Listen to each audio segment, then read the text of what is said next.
Bem, agora vamos falar sobre a teoria da evolução criada por Darwin, tá? Que ele chamava a origem das espécies por meio da seleção natural. Darwin conhecia os trabalhos de Lamarck, gostava, chegou até a fazer algumas afirmações de cunho lamarquista no livro dele, mas qual é o grande destaque para o Darwin?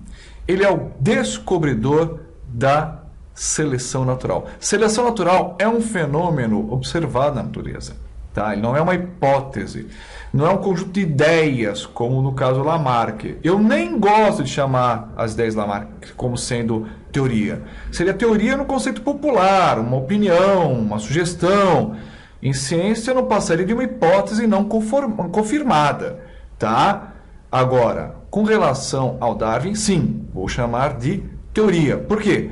Porque existem muitas evidências que a justificam, tá? Em primeiro lugar, para Darwin, existe um fenômeno chamado seleção natural. O que é isso? Darwin sabia umas coisas interessantes.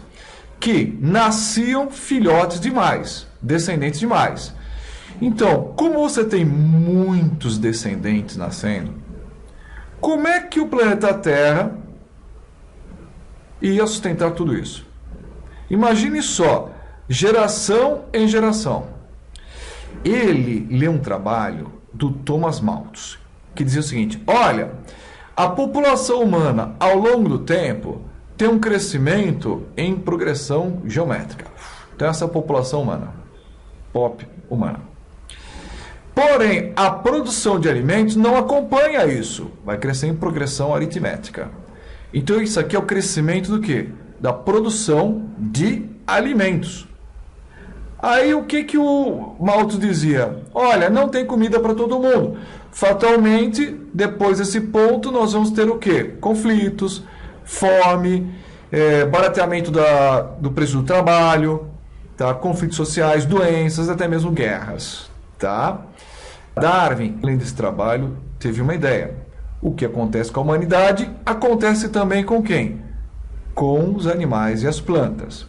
Bem, agora, então como é que é essa história? Se não tem comida para todo mundo, não tem espaço para todo mundo, não tem alimento para todo mundo, não tem abrigo, não tem água para todos os descendentes, como é que fica essa história? Ele teve uma ideia. Somente alguns vão sobreviver e a maioria vai morrer. Poxa, mas por que é que alguns sobrevivem e outros morrem? Ele dizia, porque eles são diferentes. Então existe aqui uma variabilidade na espécie. Bom, resumindo, para Darwin existe uma variabilidade na espécie. E somente alguns sobrevivem e se reproduzem. Isso ele chamou de seleção natural. É a sobrevivência do mais apto. É aquele mais capacitado a sobreviver e a se reproduzir naquele ambiente. E assim, esses que sobrevivem e se reproduzem vão deixar descendentes.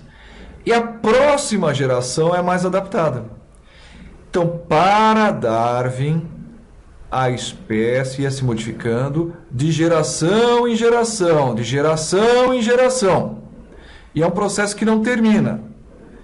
Podendo até mesmo uma espécie dar origem a outras espécies. Ele foi a primeira pessoa no mundo a desenhar o quê? A árvore da vida, dizendo: todas as espécies têm um ancestral comum.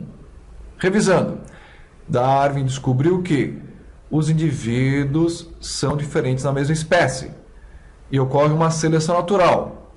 Então alguns morrem de frio, outros morrem de doença, uns não correm tanto, não conseguem pegar as presas, ou as presas não conseguem fugir.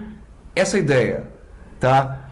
O mais adaptado é aquele que tem as melhores características, as características mais adaptadas para sobreviver e se reproduzir naquele ambiente. Tá? Essa é a teoria da seleção natural de Darwin.